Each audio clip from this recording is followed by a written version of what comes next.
was at the trial in Memphis. I want to show you all quickly, explain to you why that jury of 6 blacks and 6 whites after 3 hours came back and found that white boy guilty of conspiring to kill Dr. Martin Luther King. And they went further than that, and they also said there was some co-conspirators, black folks, unnamed, that was involved. I want to show you a little 3-minute clip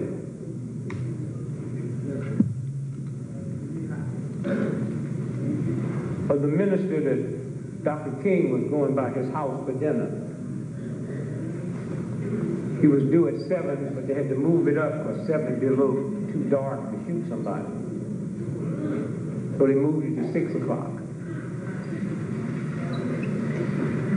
2 years ago at a press conference in Memphis, I get a call.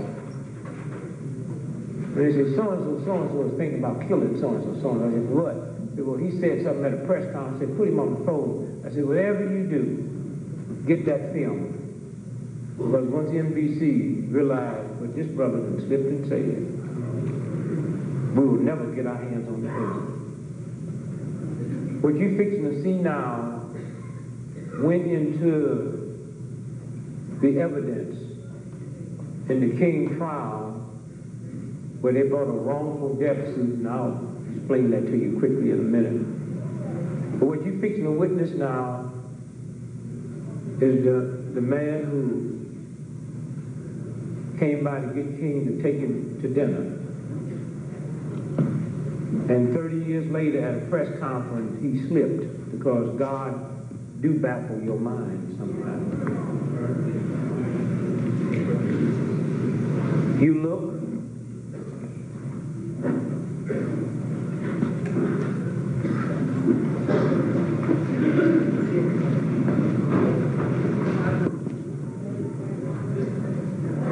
some of the activities are geared especially for the young who did not have a chance to get the feel or to know what the civil rights movement actually was about. Even as they marched, now they could have stopped in a hotel, but when you think about marching from Memphis to Jackson or Jackson to Memphis, there were no hotels. You stayed in churches, you stayed in people's homes, and that's how we got over, that's how we got through. The struggle was a spiritual struggle. You couldn't pay people to do what we had to do. You couldn't pay people to stand before mad dogs and fire hoses and billy clubs and cattle prods. It was strictly a spiritual and moral movement. So we wanted that dimension to be in the pilgrimage to Memphis. We will revisit the mountaintop speech site. That's the Mason's Temple, where Dr. King made his last address, which he almost didn't make, because the night that we were having that rally, there were tornado warnings, and he was behind on the Poor People's Campaign. And he said, you guys go on over and have the rally. I'm going to stay at the motel and work on the Poor People's Campaign. When we got there and Dr. Abernathy walked in and Jesse Jackson walked in and I walked in and others, people started clapping because they thought Martin was behind us. And so Ralph's preacher sense said to him, this is not our crowd. And he went to the phone and called Dr. King. And that any of the marches that we had in those days, you have an opportunity to bring the children and bring the family and march with us. And when I finished sharing with them the last hour of Dr. King's life, oh, hurry. But that gave me the wonderful privilege of spending the last hour on earth. 3 preachers in a room, Abernathy, King, and Kyle. And we spent that last hour together in room 306 at the Lorraine Motel. The press is always curious, and writers, what went on? What did you talk about? I say, we just talk preacher talk. What preachers talk about when they get together. Y'all pay real attention to what you're fixing to hear now. About 5:45, we walked on the balcony, and he was talking to people in the courtyard. He stood here and I stood there. Only as I moved away, so we could have a clear shot, the shot rang out. Thank you. I turned around and they knocked him back on the balcony. Listen. Oh. Wait, listen. Listen.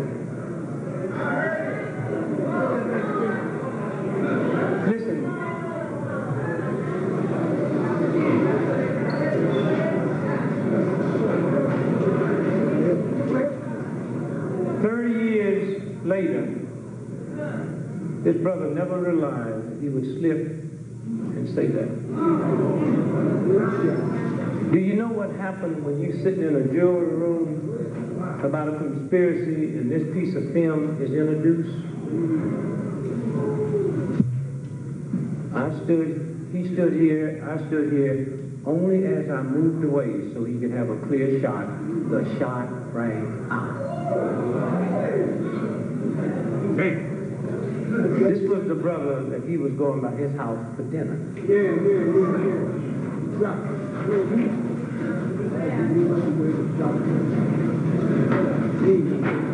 Now, to my brother Matty, you will have a copy of this tape. I'll get it back to you. And what you should do is make copies. See to it, because this is a very valuable. And y'all need to send this tape to people all over this country.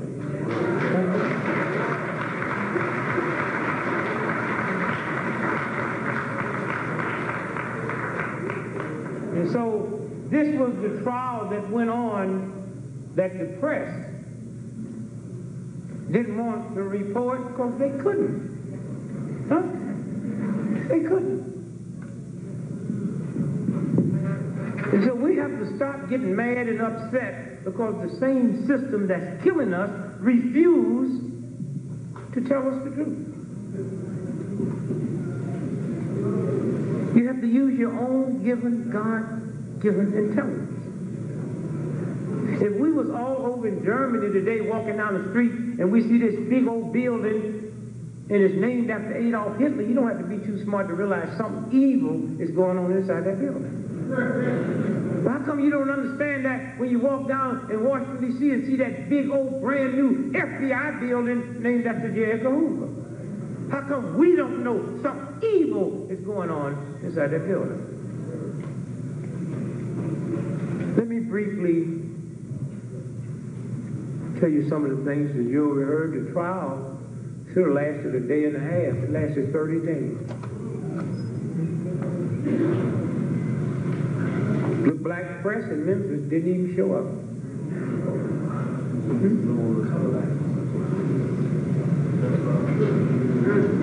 Let me tell you how this trial came about. About 6 years ago, a white man named Lloyd Jowers, who probably, now this is just my philosophy, who probably was told they're fixing to blame the King murders on you. So he went to ABC, and they did a whole session with him, telling them how he was involved and what the conspiracy and who it was. And then they never ran it. And so now he's running for his life. So he goes to the King family, and he tells them the same thing that he told ABC. He tells them 3 times, and the 4th time, Andy Young. And they filmed it, they taped it.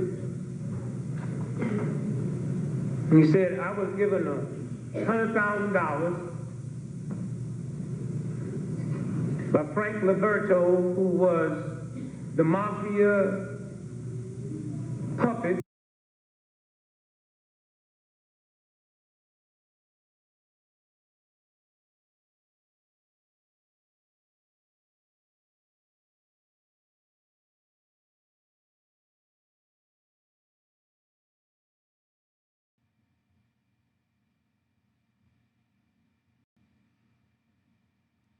All right, look, this is what I wanted to say, y'all. You know, when it's time to call it in, Mo Money and Young Dollars, Y'all make sure y'all call it in with all this information about some white man killed him at St. Joseph Hospital. He was still alive, and he was breathing, and they suffocated him at the hospital. You make sure you call it in when his body is laid the fuck up right there on the balcony, and they got his body and his face covered up because he got the size of a baseball up under his neck. See, it's one thing to spew what other rappers and entertainers would say, and what your little Democratic Party would say, some white man, or the white man.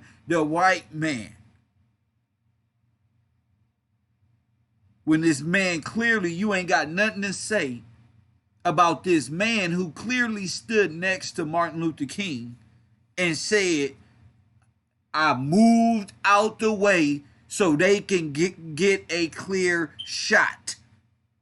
You ain't said nothing about that, but you already made it to St. Joseph goddamn hospital. Get your weak ass right the fuck up out of here. Last thing I need is some old bandwagon Negroes to come up in here with their propaganda.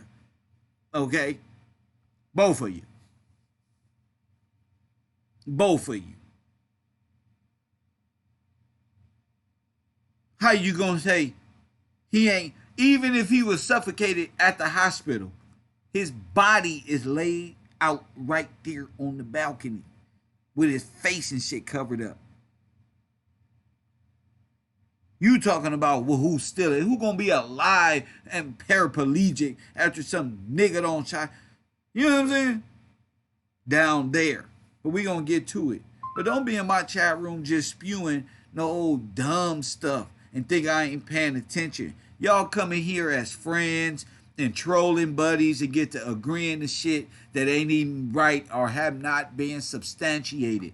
Like I said, you want to be unblocked, you get ready to call it in and stand up for what the hell you saying. Other than that, just pay attention. Just pay attention.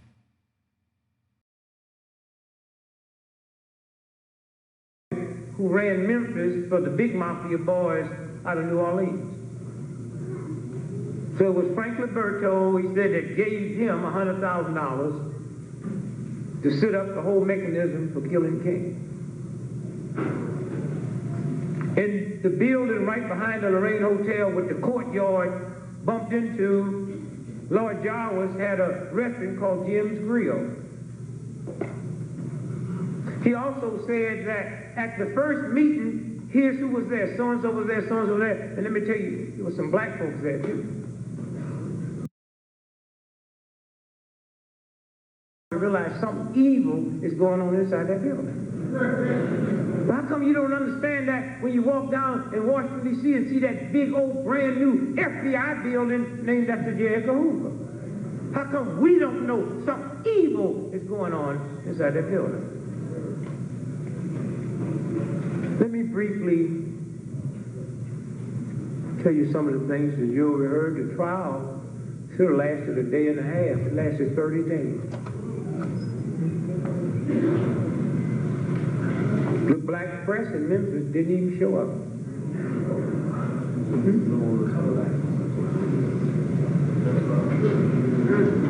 Let me tell you how this trial came about.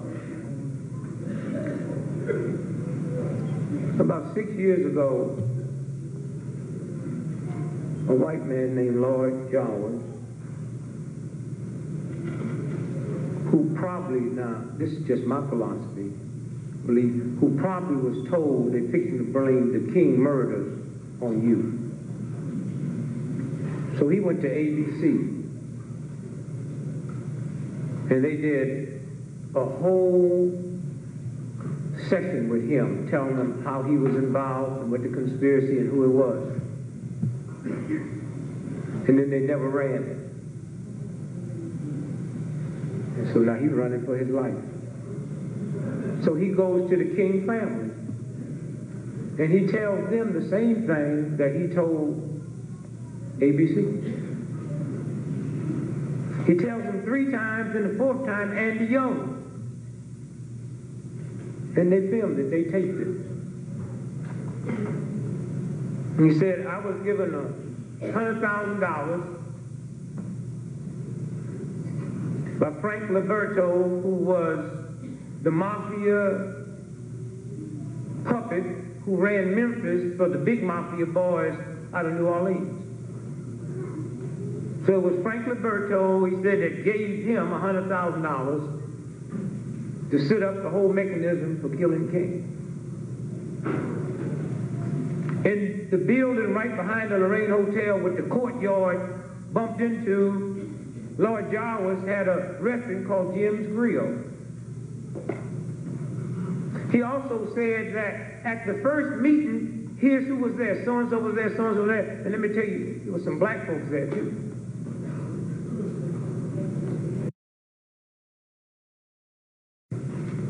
I was at the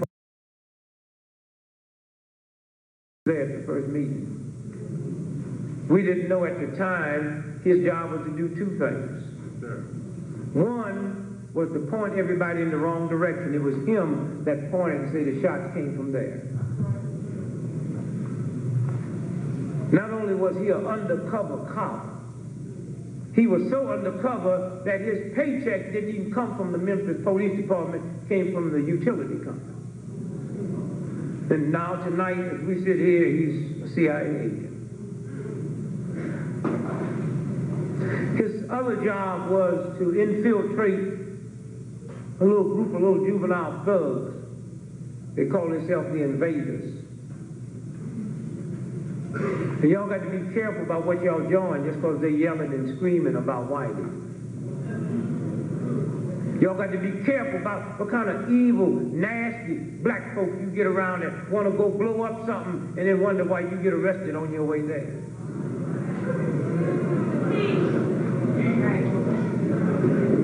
Martin Luther King was preparing for the Poor People's March in Washington, D.C. Yet many senators and many Congress people said, we don't think he should come here because we are afraid of the amount of violence that will be created. Martin Luther King's answer to that was, I've led demonstrations, there's been violence, but it wasn't on our side. It was people attacking us. Now, if I'm going to be blamed for that, then there's something wrong. So they decided that they would create a violent situation. And Merle McClellan, the undercover Memphis cop, had also infiltrated the Invaders, and it was when King came in for one day to lead that march. One day. To lead that march. One day. And it was their job to see to it that it broke into a ride so King could no longer say that I've never led a march that led to a ride. And that was to force him to come back for a second march so they could kill him.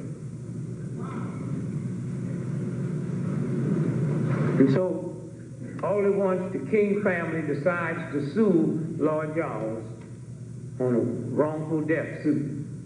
Not that they wanted any money, so the first time the truth could be validated and documented. So there's a lot of people upset about the Truth and Reconciliation Committee in South Africa, but 100 years from now, because of that, 100 years from now, nobody has to say, let me tell you what those black folks say they did to them. They can't say that now because white folks came and testified under oath that this is what we did. Because of this trial, no longer will anybody be able to say these conspirators allege this to have happened. It's documented under oath. They subpoenaed the captain who was over the fire station, which was across the street, firehouse number 2 from the Lorraine Hotel. 34 years later, he's 34 years older, 7 years old, fat, getting ready to die, wanting to find Jesus. So he came and raised his hand and told the truth. Would you give your name? Yes. How old are you? What's your occupation? I'm retired. What was it before you retired? The Memphis Farm. What was your top rank? Battalion commander. Where were you on April the 4th, 1968 when Martin Luther King was shot? Said I was in charge of the fire station across the street from the Lorraine Hotel. Did you notice anything different that day? Yeah, early that morning, some people came and introduced themselves as Army intelligence. Said they'd like to go up on the roof and put King under surveillance. What'd you do? I led them up to the roof. What did they have with them? They had large containers, small containers. What do you think was in the containers? I don't know. What do you think? Well, it could have been stuff to take motion pictures, still pictures. Could the containers held high pyrite? Yes, they could have. And then what happened? Well, later that day when the shot rang out, they were still on the roof. So we know that the United States government not only had pictures of Martin Luther King being killed, they also had pictures of the person that did it.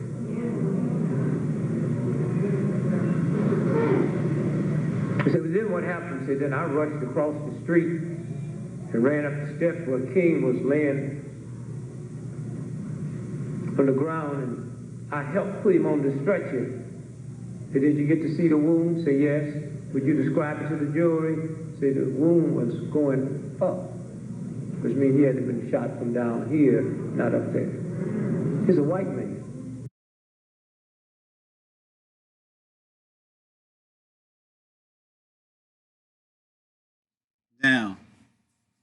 Now, you hear that? The shot was down there. So it's the people who was down there talking to him, and down there had him distracted somewhere down there. You know, the bottom floor, you know, in the parking area, somewhere down there. You know, he had a big hole up under his neck, under his chin, so it had to be below him. You know why? Because he was on the first floor. You know why? Because you spend your life in Instagram and not in the real world. That's why. Welcome to class. You know, when you got a gunshot up under your neck, up under your chin, that means you was shot from below. Or somebody had a pistol and put it up under your neck and blew your shit. Yeah, bro. Who ran the fire station, who probably 30-some years ago couldn't care if King lived or died. He's a white man sitting there saying to 6 blacks and 6 white jury that, yes, I saw the wound and the wound went this way.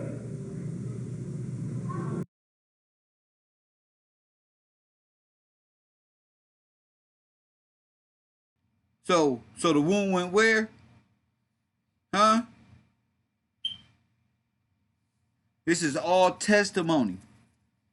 All testimony. This is how I'm able to do what I do, y'all. Because I studied this shit. I studied how to watch every individual and really listen to what everybody say. And y'all already can see the similarities already. From manipulated video to people being on roofs to video equipment. It looked like these people, then they connected to this weed. It's the same scenario. So what we have here is the government contractually helping black individual, contracting these niggas to off our kings. This is for real. This is for real. This is for real. I said, listen, see, while you bopping your head to the beat to your favorite off-duty police officer, rapper, forgive me. While you bobbing your head, this is the trap your ass is in. This is the trap. And if you ain't paying attention to this, you ain't gonna have no damn redemption. You ain't woke. How you woke? How you woke? Okay? Shout out Montana 300 on Instagram, who playing this on his Instagram. Okay? He's one of the few brothers that's consciously aware. Montana 300 out of Chicago. Incredible. Incredible. I saw the wound, and the wound went this way. So if the wound went below, under his chin, it was the people below him. We get to it. And the next one that testified that he had interviewed people from military intelligence, the 111, the 209. The 209 is so vicious, they were scared of CIA.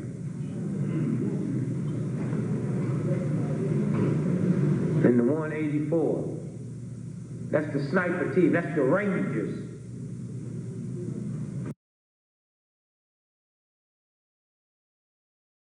That's the who? Huh? That's the who? And the 184, that's the sniper team, that's the Rangers. That's the who? And the 184, that's the sniper team, that's the Rangers. That's the damn Rangers. Did we have military there? Did we have the Rangers there? Did we have people from the military down there? Is Rizza Islam not military? Is Desmond not military? Are these the dudes that was out there in them little sniper hats? Press one. Press one. See, the Most High say ain't nothing new under the sun, Kev. His word is, the Most High words is the realest words a man can ever thirst for, is that scripture. Can't no young Pharaoh, General Seti, Sanetter, polite, knock nigga God's word off his foundation, nigga. Ain't nothing new under the sun. Nigga, how you gonna learn where you going and you don't know where you been, nigga? How dare you niggas call Malcolm X a homosexual, and y'all niggas is the niggas that helped conspire to assassinate that man. Sanetter. Ain't nothing new under the sun.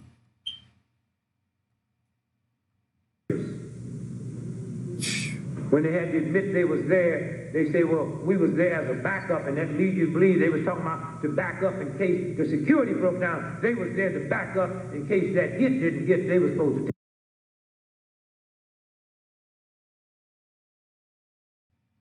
They were supposed to do what, Dick Gregory? Huh? When they had to admit they was there, they say, well, you gotta know how it works for you to get a grand concession of thought process. You want to think like Kev Gills, little Kev? Y'all want to stop all this wondering? Shout out to Steve Coakley. Cut out all this little kid ass madness. LA show scheming and scamming, want to go back to the, if you don't know where you been, where you going, conspiracy head. We don't talk conspiracy over here. Yuck mouth diss me and a goddamn stop the YouTube conspiracy. Ain't no damn conspiracy. You part of COINTELPRO, nigga. There is a contract on black men Messiah figures, and you part of that, clown. well, we was there as a backup, and that leads you to believe they was talking about to back up in case the security broke down. They was there to back up in case that hit didn't get, they was supposed to take him out. That's what the jury heard. Lord Jawa's defense was real hip. There was so much overwhelming evidence that there was a conspiracy. His defense was, yes, I was part of a conspiracy. I just didn't know the person that I was supposed to have killed was Martin Luther King. And what made that so beautiful, it meant that they couldn't object to none of the stuff that was going because they wanted everybody to know what we knew, that it was a conspiracy. He just didn't know it was Dr. King. 70 witnesses they got to hear, plus to see that film.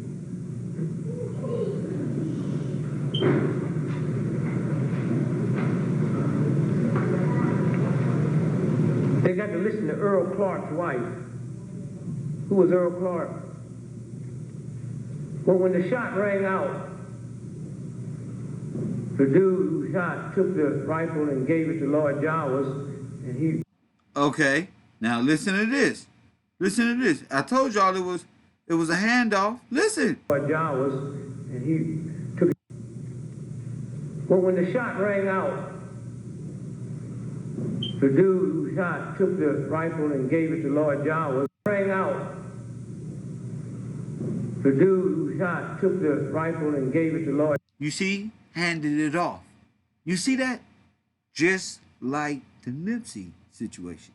Handed it off. John was, and he took it through the back of his restaurant window, and then he jumped over a concrete embankment. Huh? And there was a black cab driver, Paul Butler, cab 58. He heard the shot. He didn't know King had been hit. He got out the cab to see what happened, see this white man jumping over this concrete embankment, so he followed him around the corner and watched him get into a police cruiser. That man who shot King. You see that? You see that? What I tell y'all.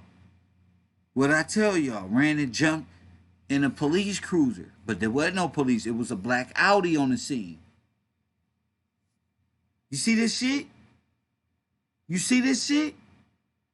All right. Was Earl Clark, Memphis cop. Dead now. But they subpoenaed his wife. He came to defend the good name of Earl. My husband couldn't have done that because he was homesick all that day. And they all work for the CIA, family. It's the same formula, Remember I told y'all, I got a video on Coffee and Kush TV. It's titled, I called it, is this Audi a police officer? Because if this is a police officer, how she didn't return fire and got to running was just on some other shit. It's unbelievable how that tape is manipulated. That it is the same ritualistic killing of a king. Okay? Okay? All right, let's go. At what time did he find out Dr. King had been shot? Well, he found out over his police radio. And then what happened? He realized how serious it was that he had to go in. And then what happened? Well, don't forget that everybody in a Nipsey Hussle situation, everybody's live streaming. And remember what Desmond Johnson said, that Rizza Islam, or the tall dude, a big tall dude with a black hat, cargo pants, and whatever, had a secret recorder, a camera in his chest area that nobody can see but him, but Desmond. We get back to that. His uniforms was in the cleaners. So I had to go get his uniforms out. Miss Clark, you aware what time Dr. King was shot? Oh, I think it was a little bit after 6 o'clock. Miss Clark, are you aware that the cleaners closed at 5? That's what the jury heard. Huh? That's what the jury heard.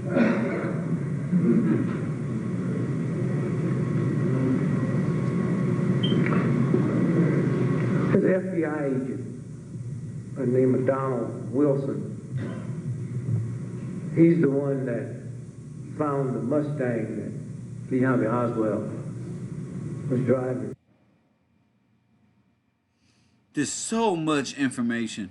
Just so much. We're going to stop it right there. We're going to get to the next one. Because I think this is their part. You know how YouTube is. It's sectioned off all of its stuff and stuff like that. Let me see if there's any more that I can get to. But I will play this one over just so people can understand the first 9 minutes of this show so they can hear what this person is finna say here. Some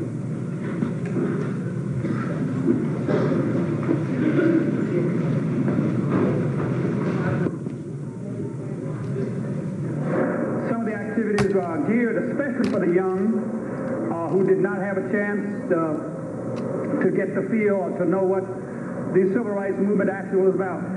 Even as they marched, now they could have stopped in a hotel, but when you think about marching from Memphis to Jackson or Jackson to Memphis, there were no hotels. You stayed in churches, you stayed in people's homes, And that's how we got over. That's how we got through. The struggle was a spiritual struggle. You couldn't pay people to do what we had to do. You couldn't pay people to stand before mad dogs and fire hoses and billy clubs and cattle prods. It was strictly a spiritual and moral movement. So we wanted that dimension to be in the pilgrimage to Memphis. We will revisit the mountaintop speech site. That's the Mason's Temple, where Dr. King made his last address, which he almost didn't make, because the night that we were having that rally, there were tornado warnings, and he was behind on the Poor People's Campaign. And he said, you guys go on over and have the rally. I'm going to stay at the motel and work on the Poor People's Campaign. When we got there and Dr. Abernathy walked in and Jesse Jackson walked in and I walked in and others, people started clapping because they thought Martin was behind us. And so Ralph's preacher sense said to him, this is not our crowd. And he went to the phone and called Dr. King. And that any of the marches that we had in those days, you have an opportunity to bring the children and bring the family and march with us. And when I finished sharing with them the last hour of Dr. King's life, hurry. But that gave me the wonderful privilege of spending the last hour on earth. 3 preachers in a room, Abernathy, King, and Kyle. And we spent that last hour together in room 306 at the Lorraine Motel. The press is always curious, and writers, what went on? What did you talk about? I say, we just talk preacher talk. What preachers talk about when they get together. Y'all pay real attention and all to what you're fixing to hear now. About 5:45, we walked on the balcony, and he was talking to people in the courtyard. He stood here and I stood there, only as I moved away so he could have a clear shot. So he can have a clear shot. This is the first ever Malcolm. This is Malcolm Fleck's daddy. Great granddaddy right here. This got to be Malcolm Flex's and Rizza Islam's great uncle back in the day. The official weed team. Look at him. He stood here and I stood there, only as I moved away so he could have a clear shot. Only as I moved away so he could have a clear shot. The shot moved away so he could have a clear shot. Only as I moved away so he could have a clear shot. So he can have a clear. you can listen, family. When the Most High wants you to, the Most High gonna have fraudulent slips, Floridian slips, our whole life, family. This shit been in front of us this whole time. The man said exactly what Malcolm Fleck said. He stood here and I stood there, only as I moved away so he could have a clear shot. So he can have how many? For 3 seconds? How long? How long, y'all? It was room 306. And for 3 seconds. Here now. About 5:45, we walked on the balcony. We walked about 5:45. We walked on that balcony. Didn't we say Nipsey was killed? Early though. 5:45. Early though. Who was with him? And he was talking to people in the courtyard. He was talking to people in the parking lot, taking pictures. He stood here and I stood. He stood here and we stood here, and only as I went inside there, my burger. Only as I moved away so he could have a clear shot. The shot rang out. Thank you. I turned around and it knocked him back on the balcony. It turned around and it knocked him back over the balcony, backward. It knocked him back on the balcony. Listen. Do-rag instead of ties. There we go, family. There we go. There's this. Now we stepping into a realm of recognizing political assassinations and how they affect us. You feel me? We gotta know this. And the only reason why I know this is because I studied this. And you will too, thanks to my new school of hard knocks here over on the road. I am Professor Gill. We're going to study COINTELPRO, conspiracy, all of these assassinations of political, and have our brothers in prison to pipeline the 13th Amendment, who you really, all of that is what this channel is about here. Okay? This is the same events happening over and over and over again. When y'all say we team, you got to say, goddamn, Malcolm X, goddamn it. We got to know exactly how all of this play out. And we got to look at past endeavors to know how they perfected this thing here. We're able to put our brothers in these positions to be assassinated while using black individuals. And now you're looking at the Nipsey Hussle. You got all these industry. Everybody had a role to play because everybody goddamn CIA. If you ask me, everybody is CIA in the Nipsey shit. If this is real, then if you apply this same shit in the rules of the game, in this conspiracy assassination shit, oh shit, everybody is CIA. Maybe Nipsey found out everybody police. See, that's crazy. That shit crazy. Tupac did say it. Man, you gotta be, and he was fucking with the We team. You gotta be careful about who you fuck with, man. Little did he know. Wait, listen. Hashtag, I heard it, family. Hashtag, I heard it. Family, now let's skip ahead. We're going to go ahead to Steve Coakley. Pay attention to Steve Coakley. He is the best researcher without Google ever. He uncovered the reason why we all know about the Black Boule is because of Steve Coakley. The reason why we know a lot of this stuff. Now, a lot of people knew some stuff, but the breakdown and how intricately it was connected into everything, every damn thing, is Steve Coakley. You feel me? Everybody has a role, and you got to do your research on everybody. You see me and Puerto Rican cuz, we don't broke Garcetti down to a T. What you think we'll do to Big U and these niggas? We don't broke Garcetti down. I mean, I got to tell him to stop. We got billionaires. Don Peebles. You know about the Black Boule of today. A bunch of Italian, dark-skinned Italians in blackface with double tans. And we got to get back and serious if we want to progress as a people, especially on this damn computer, where you have a voice. You actually have a voice in 2020.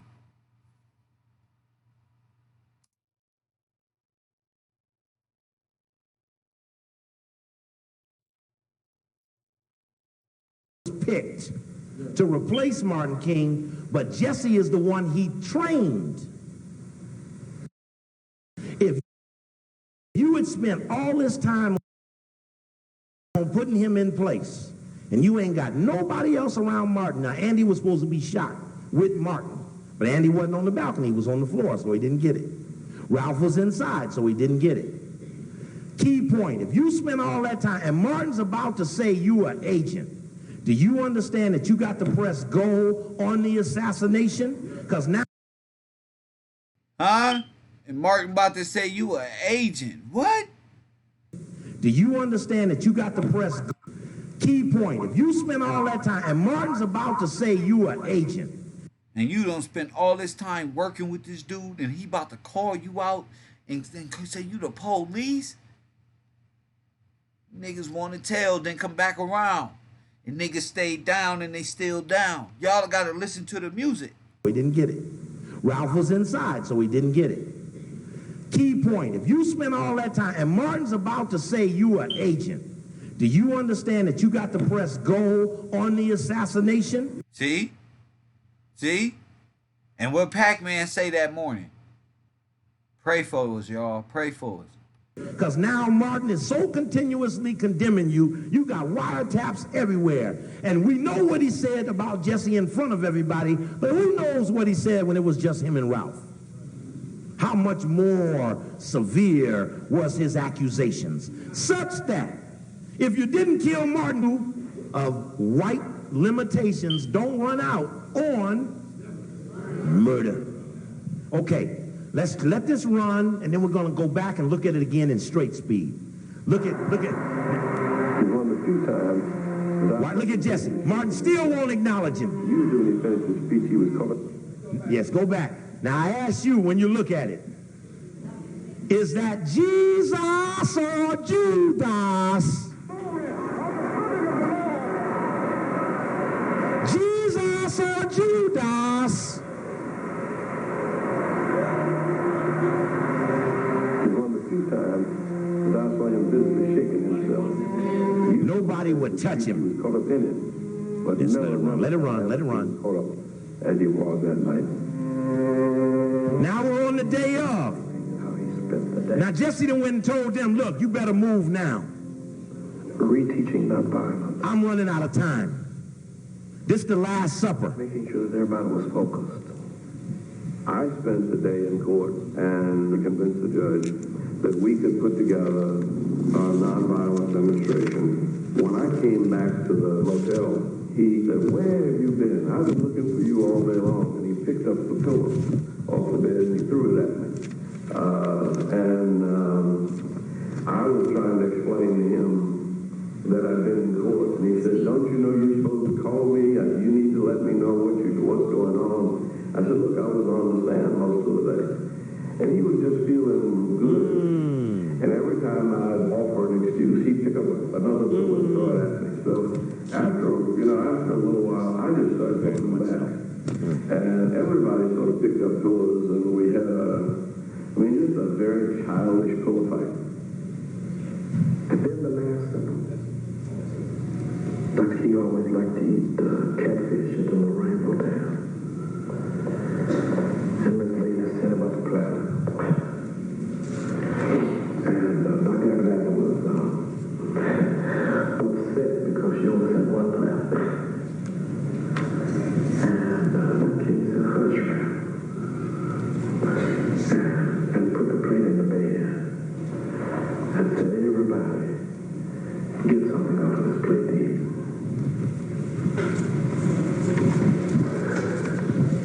See these men break up trying to tell that story. Dinner was to be served at my home at 6 o'clock. I went to the room. They brought him on the balcony at 3:06. I said, "Oh, He yeah, was shot with a 30-06. He said, "Oh, no, I called the house and dinner is not until 6, so we are in no hurry." I said, "Oh, my goodness." But by doing that, it gave me the wonderful privilege of spending the last hour of his life in room 306. He and Ralph Abernathy and myself. Then he and I were on the balcony. Ralph was still inside. And he was greeting people he had not seen. I was in the parking lot, and we were suggesting that it was cool, and maybe he ought to go back and take a top coat with him, just in case. I heard him above me. It's my man Hosea. And we had a limousine. I could touch the limousine. Had been loaned to us by one of the local funeral homes. And I heard a voice, the guy who was driving the limousine. He said, "Dr. King." Dr. King said, "Yes, Joe." He said, "Although the car is on, it's chilly. I recommend you get your coat." And the last word he said in this was, "Okay, Joe, get my coat." And I heard something say, "Pow!"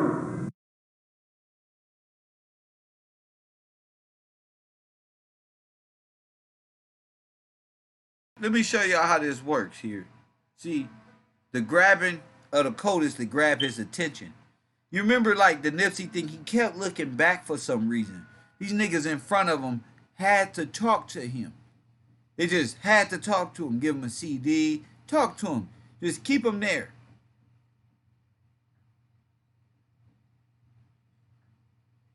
Keep him there talking with a clear pathway of anything that could happen. Stand out the way. Just keep him there. Lord have mercy. Lord have mercy. And we suggested to get his coat. Yeah, those are cue words. And we were suggesting that it was cool, and maybe he ought to go back and take a top coat with him. Maybe he should go back. He don't even sound truthful in what the fuck he's saying.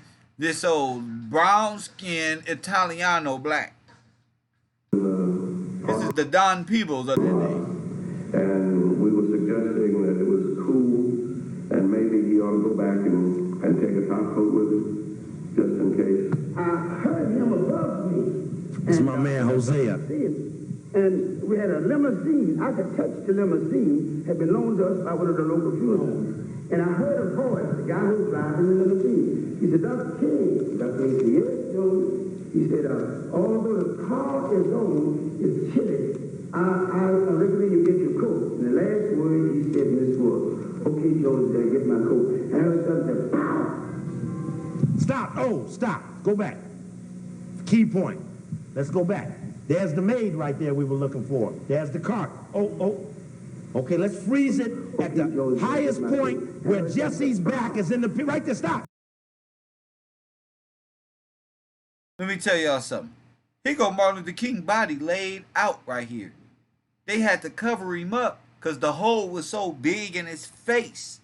You understand? Do you understand? Here goes Jesse Jackson, big walnut head ass right here. Okay? The maid with her little vacuum. All these people was police anyway. This is police kneeling over him. So y'all, when y'all watching history, don't let these old bullshit ass narratives fuck up what you see here. Okay? Don't tell me he dead at somebody at the hospital killed when he laid out right here on the banister. Fool. Okay. Stop. There we go. There's Jesse Jackson. There's the maid. There's the cart. There's the white boy, Lau, L-A-U-E, head of the community strike, a member of the Community Relations Service of the Justice Department, which spies on racial tension. His boss was Roger Wilkins, the nephew of Roy Wilkins. There's Muriel McCullough, the FBI, CIA, Memphis Police Department informant, who now works for the CIA. There's Martin King laying there with the towel over his face. Brother, I appreciate this pointer. This really helped out a lot. There's Ralph. There's Andy. Now, why is Jesse running up this way when everybody else came up that stairway and went that way? Because he had to make sure that room 316 and 317 didn't have no remnant of invader running out of it. Remember, he had just, see, that could have been the invaders running down that ramp right there. And when those people start that phony pointing, maybe the invaders might have went, no, down there. You understand? Because the invaders had what? Okay. Now, there's the maid. There's the cart. You see that cart? There are the wheels. You understand? At 6 o'clock, you ain't changing no beds and no motel? Check. Okay, let's let it run. There's a good shot of McCullough. There's Martin with the towel over his face. There's Martin again. I looked up and didn't see him on the balcony, except that I saw his shoes sticking out the end of the balcony. All of the police, instead of going to where the shot came from, they were all coming to see what happened. So the picture on the balcony was us trying to say it came from over there. Stop. Stop. There we go. That's good. There's that phony point. There's Jesse's head right there, making sure that he ran up there and gave a phony pointing. Now, here's the problem with the people pointing. All of the people pointing were this way, looking up to Martin. The shots came from behind them, whether from the bushes or from the rooming house. It was behind them. Not one single person said they turned around and saw somebody or at the rooming house. Those that even saw anybody, Solomon Jones, Earl Caldwell, New York, saw somebody moving in the bushes. Check. So how is it that those with their back turns suddenly become so definitive on something they didn't even see? You understand? It's not logical that they're primary sources for a focus. Okay, we can turn the lights down. It was a script, right. So, and Andy's recanted his false pointing. And covered him from his neck down. Someone had a towel put to it. Blood was just everywhere. I went out in that yard and I started walking. And all... Now listen how mad he was. All the hatred in my life, which was a lot of hatred, came up in me. I went to reach into the air and take molecules electrons and make me a gun and kill me some white people. Because I thought those white That's my man. kill them. They came running across there. And I just, oh, God is going to kill. I want to kill. I'd have died to kill. And I started thinking,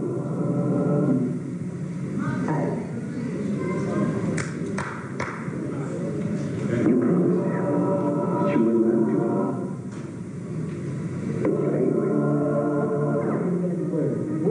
it. Okay, now watch this. After so much pressure being put on Jesse Jackson, Tim Russell of Meet the Press puts Jesse on April 5th, 1998, and takes him right back to that moment we just looked at. And who did Martin say speak for him that night? Who? Okay, listen to this. Turn it up. Those days ahead. But it really doesn't matter with me now, because I've been to the mountaintop. I don't mind. Like everybody, I would like to live a long life. Longevity has its place. But I'm not concerned about that now. I just want to do God's will. And He's allowed me to go up to the mountain. Having a dispensary and creating opportunities for people.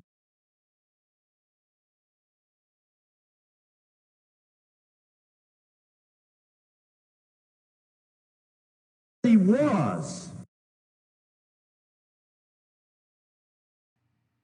We're gonna move into Who did Martin say? know how the hell Brother Polite ended up on my screen, but we fixed it. Sorry for your eyes, family. I didn't. He has the most unchapped. He has the most chapped lips of a Nigerian I've ever seen. Back to the screen. I've seen the promised land. I may not get there with you, but I want you to know tonight that we as a people will get to the promised land.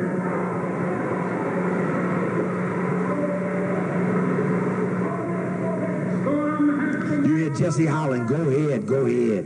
I'm not fearing. The loudest affirmator, you know. My eyes have seen the glory of the coming of the Lord. Now, As he concluded his speech, he walked behind, and there, as you see, stop.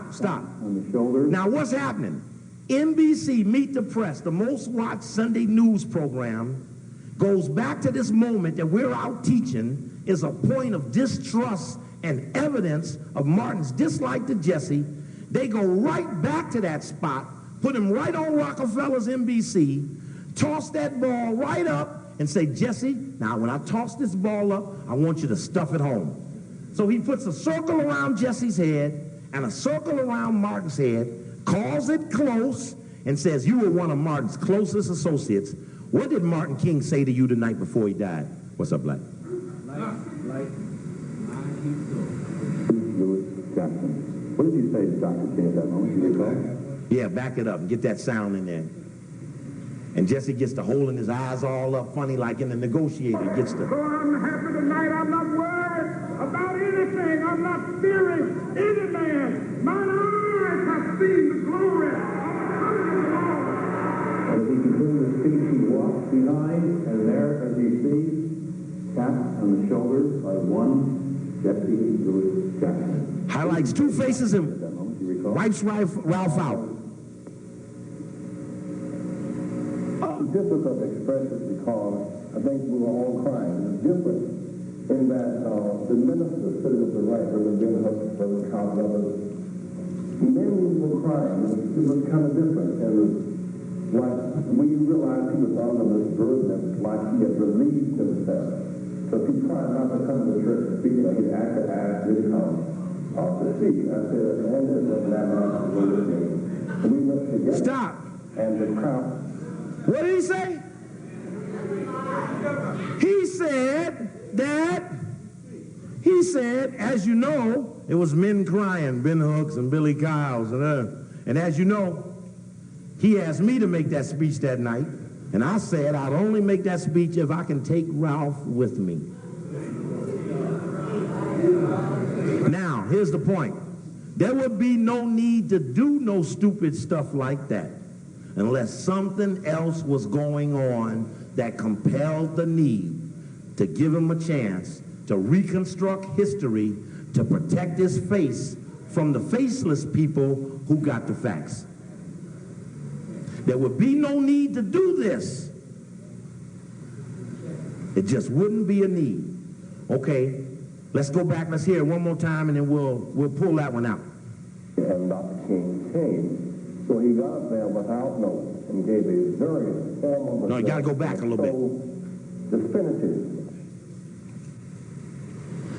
And this is the book, The Bureau, that William Sullivan wrote, where he says this Proctor, not Pierce. Because I think we were all crying. It was different in that the minister sitting at the right, Reverend Benson, Reverend Count Lovers, men were crying. It was kind of different. And like we realized he was under this burden, like he had relieved himself. So he tried not to come to the church to speak. Like he actually asked me to come to speak. I said, on this Reverend Abernathy go with me. So we went together, and the crowd cheered, and Ralph said, into this thing. Oh, yeah, listen. No, let that go. He says, Ralph says, Jesse, this is Martin crowd. The church, and called Bernard Lee and Dr. King. And then he says, and I went and called Bernard Lee. Instead of saying, I said, if you ain't going to make the speech, don't call Martin, I'll make the speech. He says, Ralph says, this ain't our crowd. And I said, let's call Martin. That was just weeping and wailing. And yet eerie at the end. He almost foreshadowed his own demise. Okay, this is what you do. Put it on fast forward. Just let it run. Yeah, just let that run a second. And now this is a key point. How hard have they tried to maintain and protect one of the people that they know was in on the assassination? And in 1977, this is from the book called The Man to See. It's by Evan Thomas, and it's on Edward Bennett Williams, a white man who used to own the Baltimore Orioles. If you read that book by Spike Lee on the Malcolm X movie, Captain Joseph talks about Elijah Muhammad going to Benny Williams to try to get the men out of jail who were allegedly accused of shooting Malcolm X. So he was known as a real fix-it white man who could fix a case in a minute. Big-time white boy. Also chaired the president's Foreign Intelligence Advisory Board. It's like the outside intelligence people on the inside of the government. Even at one point rumored to be Deep Throat. That's right, yeah, just let it run. That's Posner. Stop. Let's see if we stop that. Oh. Let's go back a little bit. Let's show the face of Gerald Posner, the little mop-headed white boy. Right there. Oh. Here we go. Turn on. Let's go a little slow. Not there. That's the Mason Temple. Stop him right there. That boy right there, Gerald Posner. He wrote this book right here, Killing the Dream. He wrote this book, Killing the Dream. And on the back of his book is that picture with Jesse, Martin, and Ralph, with Martin looking real puzzled. Can you see that? Okay. And in his book, Killing the Dream, he tries to help out Billy Kyles. Because in William Pepper's book, Orders to Kill, he says that Kyles is a Memphis Police Department informant. So Posner, he's going to defend Billy Kyles, and he puts this in his book. He says, Mike Webb. Said Jordan came to the lecture? He says here, Kyles told, in his book, Orders to Kill, William Pepper raises the strong inference that Kyles might have been an FBI informant. It's degrading and insulting, quote, Kyles says, about the author Pepper's accusations. It casts an aspersion over my 40 years in the civil rights movement. I saw how Pepper operates. Now, he says that he's appalled that Pepper called him an FBI informant. Check. But what did I say Pepper called him? an FBI informant? No, I said that Pepper accused him in this book, Orders to Kill. See, you got to listen to them somatically. See, they're going to deny something, but they ain't going to deny what they were accused of. In Orders to Kill, this book, William Pepper says that Kyles, he talks to the police chief, Sam Evans, who was running things then. He said Kyles was one of my informants. Billy Kyles was an informant. Billy Kyles is the one that told the police that Martin King don't need no protection that day. Okay? Billy. So who pulled security off of Nipsey Hussle? Who pulled security off of Tupac Shakur? Who pulled security off of Biggie Smalls? It's always these niggas, bro. Who keep pulling the security off? Who told J-Rock not to come to work? How J-Rock drinking in the bar and your homie, who you used to do security for, Big U and them, see, you know the game. So what are you doing? And that's what I be telling people. Y'all got to pay attention to these niggas' actions, nigga. Because they ain't finna get on social media and fool me. You feel me? Who told these niggas? I'm telling y'all, bro. These is police officers. Y'all supporting the fake niggas. Y'all supporting COINTELPRO. These rappers, these niggas who telling 6ix9ine. That's a regular informant behavior. What Tekashi did. You remember, this is police shit.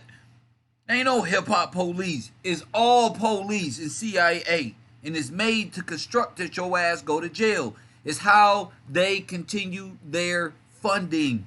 Okay? You gonna fund this. Crime pays. You understand? Kyles is the one that makes sure Martin King has... J-Rock is head of security? J-Rock is head... Well, nigga, there you go. There you go. And his tie on. It was the briefing at 4:30 after Ray was checking in at 4 o'clock that said that friendlies will not be wearing ties, coding the people who are on the government side in the assassination scenario would not be wearing a tie. Will not be wearing what? Now to apply this. Friendlies in the Nipsey situation will be wearing what? Will be wearing what?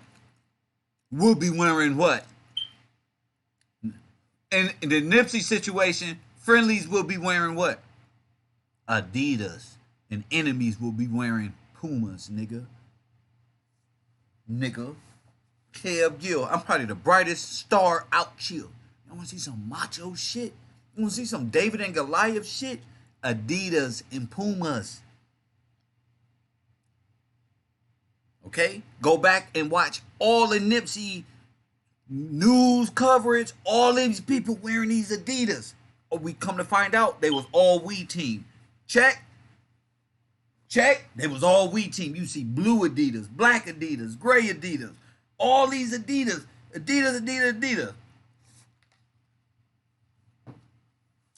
That's why when I wore my Adidas jacket, RZA said to me, I got it recorded on my live stream. He said, I'm trying to figure if you are friendly or not.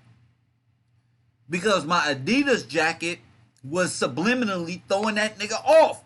Nigga, I went to the flea market and bought 2 brand new $130, $150 Adidas jackets for $20 each. And got online, and this nigga thought I was a friendly, thought I was confusing and conspiracy, thought I was we team or something. Do you get me?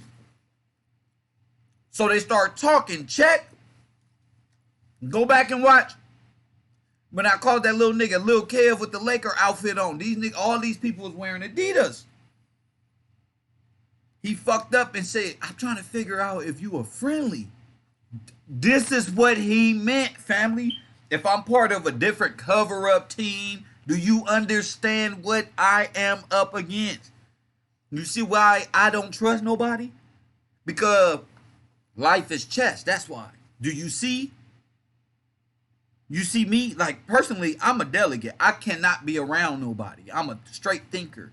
The shit I think about and in the hidden manna that I eat from that delivers this knowledge, bro, you couldn't even fathom. You feel me? Go back and watch that. I want y'all to see the way I see it, so I gotta show y'all Steve Coakley in this shit. You feel me? I gotta show y'all that. One guy that night was in an argument with Martin King because he was just insisting that he was not going to wear a tie to go to dinner. Who was that?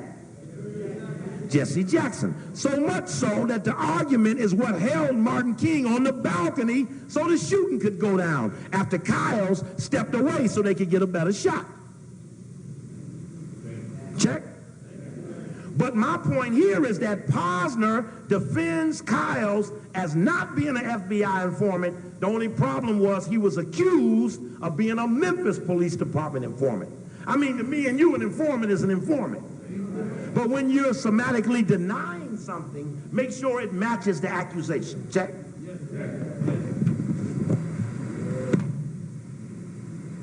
Let's see. Yeah, there we go. Now, we just wanted to show Posner. Okay, you can let it fast forward. Okay, now, very important point. You can turn the lights up a second, because it'll take me a minute for that to get to the spot I need. In 1977, this is from that book,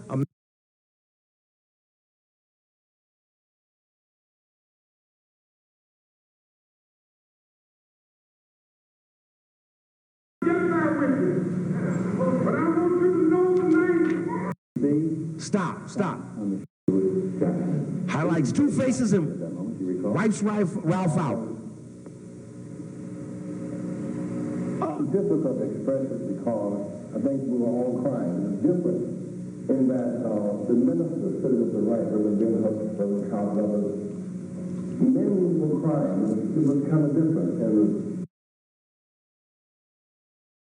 Not about, I see a comment say, damn, Kev went from ties to clothing lines. It's not about clothing lines, fool. It's about identifiable markings from shooters. Do you understand? Okay? A DQ. Shut the fuck up in my chat room. Shut up. You say something else, somebody block you. It ain't got nothing to do. It's identifiable markings that a shooter can clearly see. A tie, 3 stripes versus none. You understand? Nipsey got on Puma shorts, right? Them shorts he was wearing was Puma, right? What type of shoes did he have on? All right then.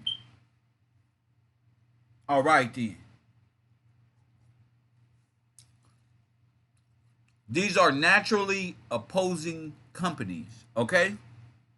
That's all the symbolic that's in it. Natural opposing companies, okay? This is like magic.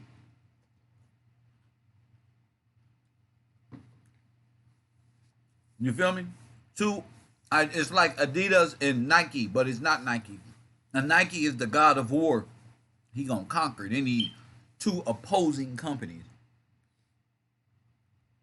When you realize he was under this burden, like he had relieved himself. So he tried not to come to church to speak, but he actually asked me to come to speak. I said, and it was that night with me. And we went together. Stop. And the crowd. What did he say?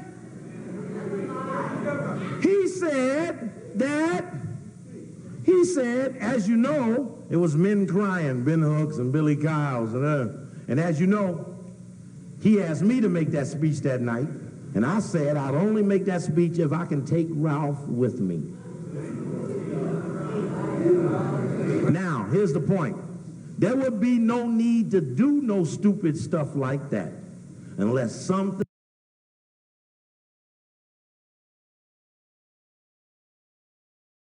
Edward Bennett Williams says that Jesse Jackson came to see him because he thought he was in trouble with the U.S. government for misappropriating $1 million of the Push XL money.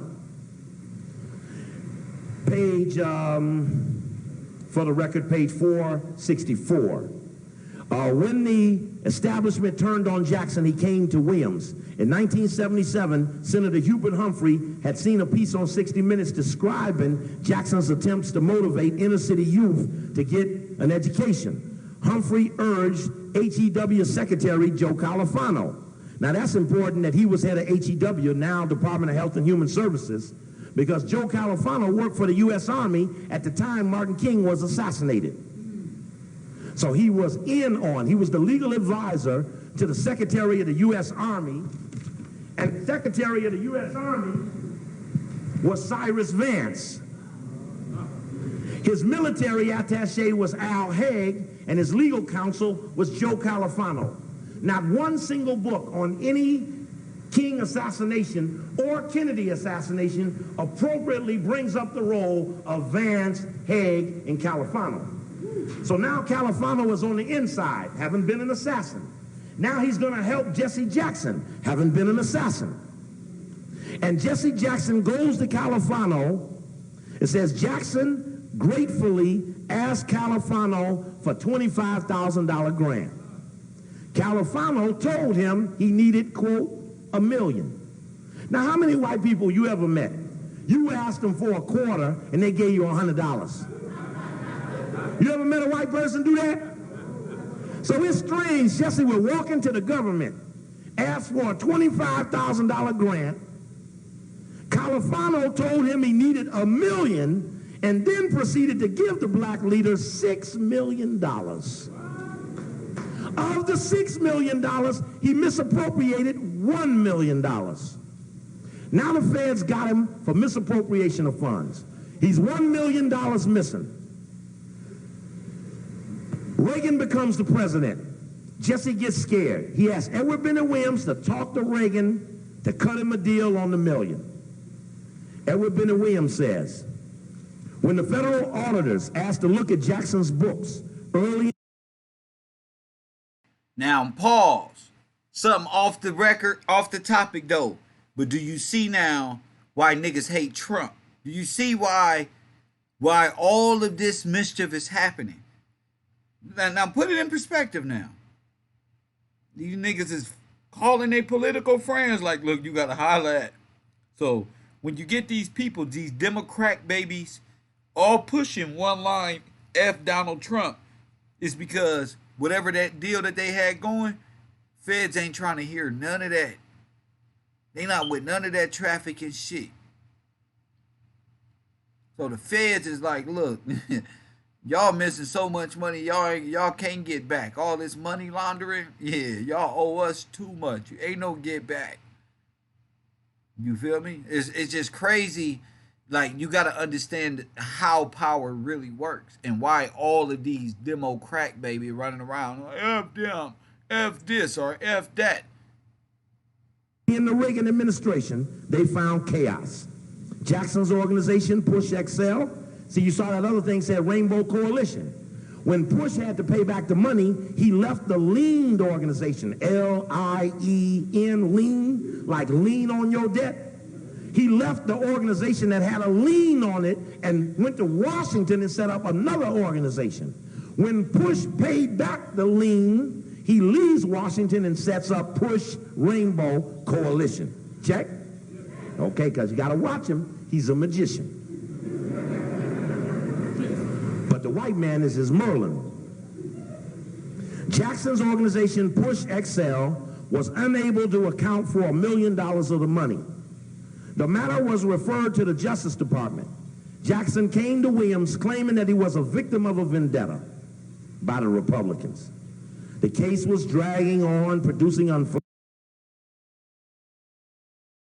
Ain't that crazy? Had $1 million debt on it. Ain't that crazy? Had a lien on it. Damn, that sound like some weed team. Flattering newspaper stories at a time when Jackson was trying to raise money for his 1988 presidential campaign. And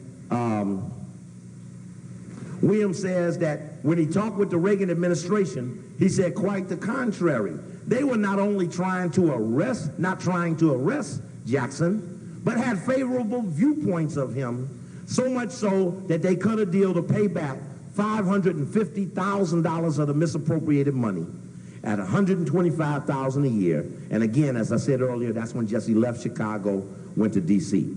Just a case in point. The only point to that is no black man would ever be allowed to pay back a misappropriated grant when Abernathy's son just went down for $1,500.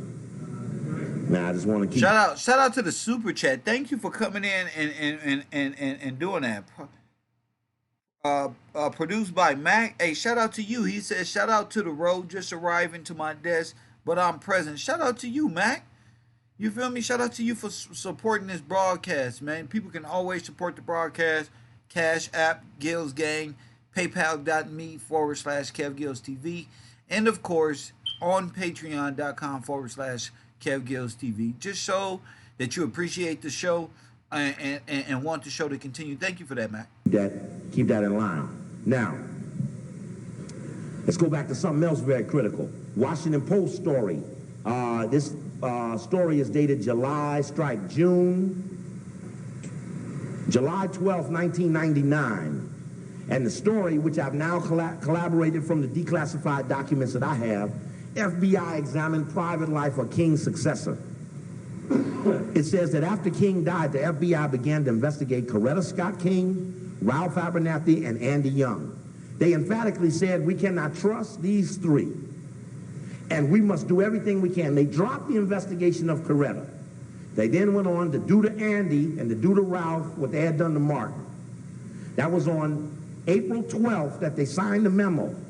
On April 12th, I'm going to show you Jesse Jackson announcing that every time there's a crucifixion, there's a resurrection. All right, now, more of the same conversation. I'm downloading a good game right now. I think I'm going to download Battlefield 1. But yeah, same thing, family. Same MO as today. Nothing new under the sun. Saying that he is the resurrected man. Okay, what's that other tape you got there, Mr. Brown? Let's put this one in.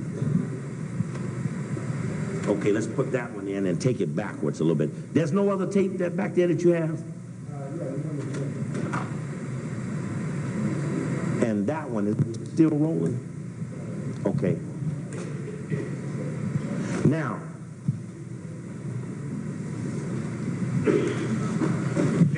Jesse's a strong proponent of the no Raul theory. And again, I showed you when I was here last. We were totally dependent on Dr. Yeah, turn the lights down. Now run it backwards. Run it backwards. That's Jackie saying that when the assassination went down, Jesse called her. And Jesse said, Jackie, Martin's dead. You're going to hear about it, but Martin's dead. And Jackie, she says, well, what are we going to do now, Jesse? She didn't say, how's Coretta? She didn't say, how's everybody else? She didn't say, is anybody hurt? She said, Jesse, what are we going to do now? Something you want to tell me? Okay, gotcha. Okay, and in this picture, now, yeah, this is Jesse announcing he's available for leadership. But just keep going back, because I want to put this in context. Oh, there's the white man, Don Rose. He's very important, because Don Rose, the white man, just stop it. Freeze. Oh, right there. Hold him up against the wall. Don Rose, great. His name, you all don't know him. I'm from Chicago. Don Rose is the white man that you see when you black to get the white media to report on you. You don't go call NBC, you don't call CBS, you call Don Rose, and he gets the media. When I was attacked and fired out of the mayor's office in Chicago, it was Don Rose who coordinated the white media's attack on me, which came May 1st, the Illuminati birthday, 1988. Don Rose is the man that Jesse Jackson left town to meet up, who put him on the Today Show the next morning after Martin was killed to start the discussion that Jesse is the heir apparent to Martin King. And you'll hear him say, I told Jesse, and we reinforced each other, that Jesse was the likely choice. Well, excuse me, Mr. White Man, are you in the SCLC? And doesn't it seem odd, Mr. White Man, that outside of the FBI, you're the only other white man that feels it's your job to pick the black man to run the black organization? See, it takes a lot of arrogance for me to stand here and say who's going to be head of the next ADL. lieutenants of Satan. That would be like, well, you ain't even in the group. You can't even vote them in. Now, he said the LADL, the lieutenants of Satan. That's the Defamation League. And who run that? He said the lieutenants of Satan, fam. Of Satan.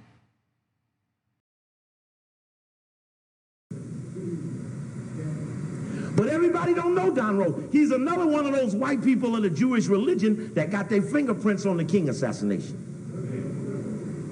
And you don't know him. There used to be something in Chicago called Triple C. And Don Rose was the front man behind Al Raby. Okay, now what is Triple C? Triple what? There used to be something in Chicago called Triple C. And you don't know him. Ain't that Rick Ross? Ain't that Rick Ross? I told y'all, these niggas are nothing but front blackface. That's all they is. Forget the cartoon blackface. Listen, they are the blackface. They are the blackface. Okay? This ain't no coincidence. I just need you to wake up to what your situation is, black man and black woman. Our situation is a dire one. Okay? Okay? We've been misled and confused by entertainers who are the black face for our destruction. They are the Trojan horse to your destruction. You feel me? All right. Used to be something in Chicago called Triple C. And Don Rose was the front man behind Al Raby, who was one of Martin King's associates, one of Harold Washington's associates, who died writing the resolution for the Black Jewish Coalition condemning Steve Coakley on November 25th, 1989. Al Raby dies laying on the resolution condemning me. Whatever that was struck his ass dead with a heart attack at 155 pounds, 5'9". Okay, now let's keep going backwards. Let's just keep going backwards because I'm going to show you Jesse in the courtyard. Now remember we saw the people falsely pointing. For the record, in this picture is the man Raul, who's picked out of a lineup by a white woman named Grable. And Raul is standing next to Lee Harvey Oswald, who's standing next to Clay Shaw. Point being that the people who killed in the Kennedy came around for the king. Okay? Same squad. And Raul is standing next to Lee Harvey Oswald, who's standing next to Clay Shaw. Point being that the people who killed in the Kennedy came around for the king. And it's as simple as that. It's as simple as that. The people who killed for the king and for the John F. Kennedy came right back around, same MO, same folk, and did the same thing again. Okay? We gotta wake up to the realities in which what we are in. You know what I'm saying? We really do. And I'm gonna take some time to let that sink in. Gonna go over and watch a few more videos. Pull a couple more COINTEL videos on how COINTELPRO actually works. We're gonna be pulling all type of videos. I want this channel right here to stay right here in the awareness and the knowledge realm. And the people who support this broadcast, you guys are in full control. Like I said, get over to the Patreon. We're gonna have polls and direct this program to where we see fit, to the truths that's out there in the world, not just for black folk, but for all of us, you know, whether it's flat earth or a simulated universe or energy, whether it's chakras. What it won't be is we going back to Africa. That's what it won't be. But all the rest of it, we can get down. We can get down. You know, I'm trying to take this channel and take podcasting to another level when it comes to that. Make sure y'all support the podcast, and we will be back. I don't know if Puerto Rican Cub want to go on tonight. I'll see if he wants to go on tonight and discuss some of these events. But if you have been paying attention, the similarities between this the Martin Luther King assassination and the government being tried and convicted of conspiracy to kill Martin Luther King, and the Nipsey Hussle assassination. If you don't see anything in these two and how they coincide with one another, then you're a lost soul. There's nothing I can really do with you. I need people here who are understanding of past events, who understand the past is how we got here. It's time to stop blaming people because we don't know. We about to know. We about to learn together. Coffee and Kush TV. I'll see y'all in a minute. And as always,